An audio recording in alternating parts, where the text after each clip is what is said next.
Le 9 mai 2015 se déroule à Moscou la commémoration du 70e anniversaire de la fin de la Seconde Guerre mondiale. Le pays rend hommage à ses 27 millions d'hommes et de femmes soviétiques et à la bravoure de l'armée rouge dont le sacrifice a permis de vaincre l'Allemagne nazie. Poutine a invité les dirigeants occidentaux à honorer la mémoire du peuple qui a payé le plus lourd tribut à cette guerre.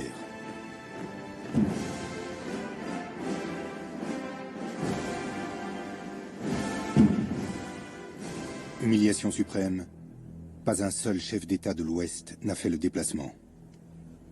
C'en est trop pour Vladimir Poutine, qui, dans son discours solennel, va délaisser la rhétorique diplomatique habituelle.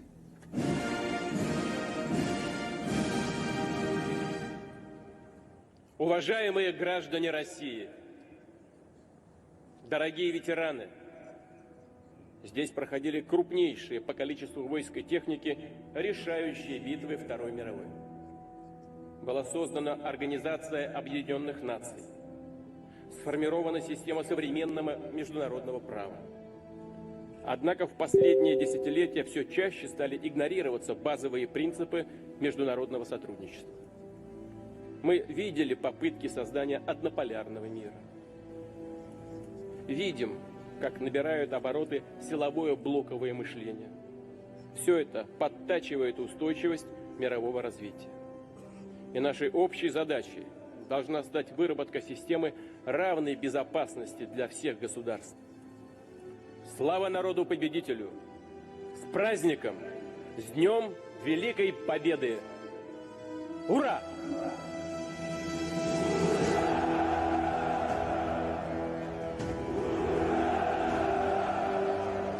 Ce discours est prononcé en présence des présidents chinois et indiens, qui représentent, avec la Russie, près du tiers de la population mondiale et de sa richesse. Les alliés de demain, contre ceux que Poutine appelle les tenants de la force brute. Les 70 ans de la fin de la Grande Guerre patriotique, comme l'a nommé Staline, sont fêtés par le peuple lui-même qui converge ce 9 mai de toute la Russie. Bonjour. Bonjour. Rebonjour. Poutine.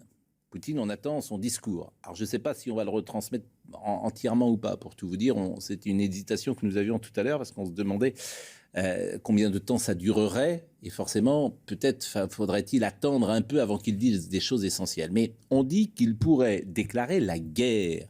Mais déclarer la guerre à qui? Puisque cette guerre, elle est déclarée à l'Ukraine, me semble-t-il. Elle est menée, elle n'est pas déclarée. Oui. Ce sont des arguties juridiques. Si on dit le mot guerre, oui, dans la constitution russe, ça veut dire qu'on doit passer à la conscription. On peut conscrire tous les jeunes. Et ça, ce n'était pas encore arrivé. La plupart des jeunes peuvent éviter la conscription. Maintenant, ce serait terminé. Et ils seraient envoyés en Ukraine, si l'armée le veut, et ils n'auraient pas le choix. Et là, on se retrouverait un peu dans la configuration de l'Afghanistan. Ça pourrait mal se terminer, et les mères pourraient se plaindre toutes autant qu'elles sont. Des vétérans qui sont, dans notre mémoire, restés toujours jeunes, même s'ils ne sont plus allés que vous. Nous sommes fiers de cette génération de vainqueurs, génération insoumise. Nous sommes fiers d'être leurs héritiers. Et nous chérissons la mémoire de ceux qui ont permis de vaincre le nazisme. Et nous devrons être vigilants et faire tout pour qu'une guerre globale ne se répète pas. Et malgré toutes les contradictions qu'il peut y avoir dans les relations internationales, la Russie a toujours défendu la création d'un système de défense internationale indivisible. L'année dernière, nous avons proposé de conclure un accord sur les garanties de sécurité. Nous avons appelé à des solutions raisonnables et des solutions de compromis, mais sans succès. Les pays de l'OTAN ont refusé de nous entendre. Cela signifie qu'en réalité, ils avaient des projets complètement différents et nous le voyons.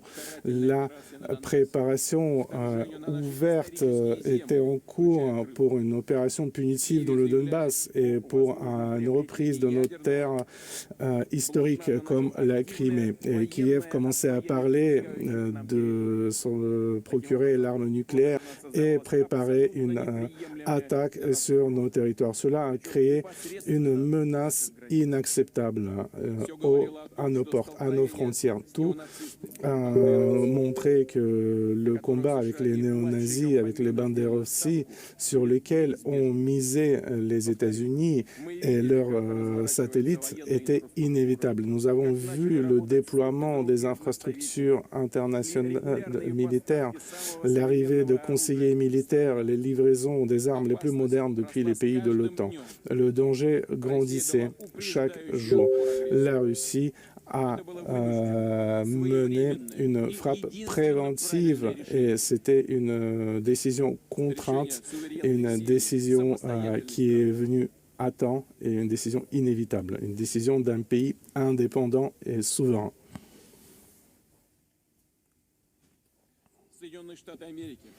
Les États-Unis d'Amérique, surtout après la dissolution de l'Union soviétique, ont adopté un discours de leur exclusivité, un discours humiliant pour les autres pays du monde, y compris pour leurs satellites qui ont été obligés de faire semblant de ne rien remarquer, d'avaler tout. Mais la Russie ne fonctionne pas comme ça. Nous avons un caractère différent. Nous n'allons jamais renoncer à notre amour pour notre patrie, pour notre foi, pour nos valeurs traditionnelles, pour nos ancêtres.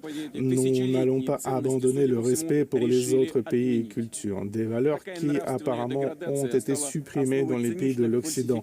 Cette dégradation de la moralité a mené à des falsifications cyniques de l'histoire du XXe siècle, à une montée de la russophobie, à une glorification des traîtres et à un déni de ceux qui ont souffert et qui se sont sacrifiés. Nous savons que les vétérans américains qui voulaient rejoindre la parade de Moscou se sont vus opposer une quasi-interdiction. Mais nous pouvons vous dire que nous nous souvenons de votre exploit également et nous respectons la mémoire de tous nos alliés américains, anglais, français, les membres de la résistance, les soldats et les partisans en Chine et dans d'autres pays, tous ceux qui se sont levés et qui ont vaincu le nazisme et le militarisme.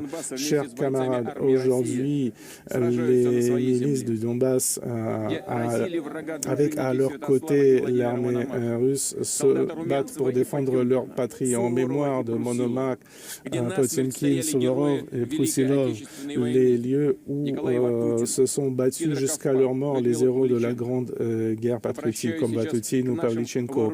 Je m'adresse ici à nos forces armées et aux milices du Donbass. Vous vous battez pour votre patrie, pour son futur, pour que les leçons de la Deuxième Guerre mondiale ne soient pas oubliées, pour qu'il n'y ait plus place pour les nazis, pour les expéditions punitives. Notre mémoire garde, nous gardons en notre mémoire la Grande Guerre patriotique, la mémoire de nos arrière-grands-parents, nos arrière-grands-parents, grands-pères, pères, mères, amis, proches. Nous voulons aussi nous souvenir des martyrs de Odessa qui ont été tués. Nous nous souvenons des civils du Donbass, hommes, femmes, enfants qui sont morts dans les frappes aériennes cruelles dans le Donbass.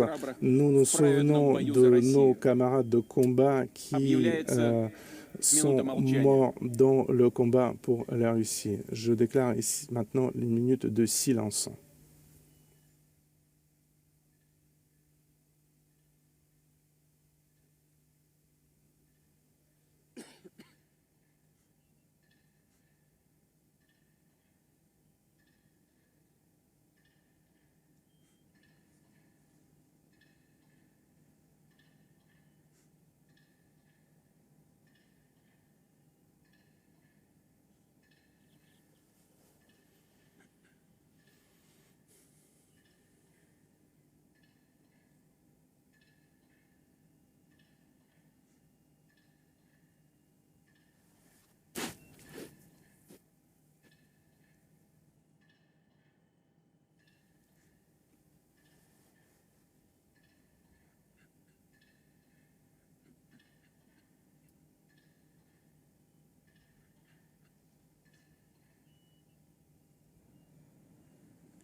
Chers camarades, la mort de chacun de nos soldats ou officiers est une tragédie pour chacun d'entre nous.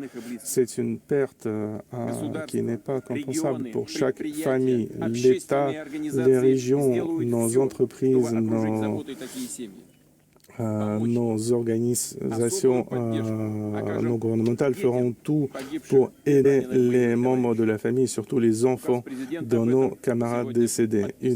Un décret a été signé en ce sens dès aujourd'hui. Je souhaite un prompt rétablissement à tous les soldats et officiers qui ont été blessés dans les combats. Je remercie les médecins, les infirmiers et infirmières et autres personnels médicaux. Je vous remercie pour la lutte que vous menez pour chaque vie, même parfois sous des tirs, sans compter les risques pour votre propre vie.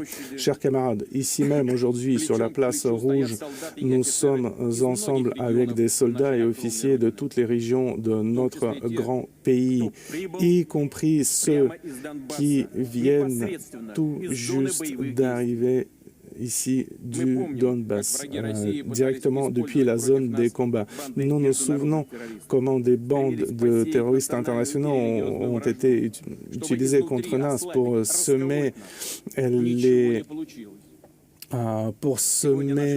l'animosité entre les membres des confessions différentes. Aujourd'hui, nos citoyens d'origine ethnique différente et de confessions différentes sont ensemble comme des frères. Et c'est ici la force de la Russie, la force indomptable de notre grand pays multiethnique. Nous défendons, vous défendez aujourd'hui ce pourquoi luttaient nos grands-pères, nos arrière-grands-pères. Pour eux, le sens de la vie, c'était le bien-être et la sécurité de leur patrie. Pour nous, pour leurs héritiers, la fidélité à notre nation est la valeur la plus importante. C'est la base de l'indépendance de la Russie. Ceux qui ont vaincu le nazisme pendant la Grande Guerre patriotisme ont montré un héroïsme qui restera gravé à jamais dans nos mémoires. Et pour nous, ce sera un exemple à suivre. Gloire à notre grande force armée, pour la Russie, pour la victoire. Hurrah!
« 15 minutes, très rapide.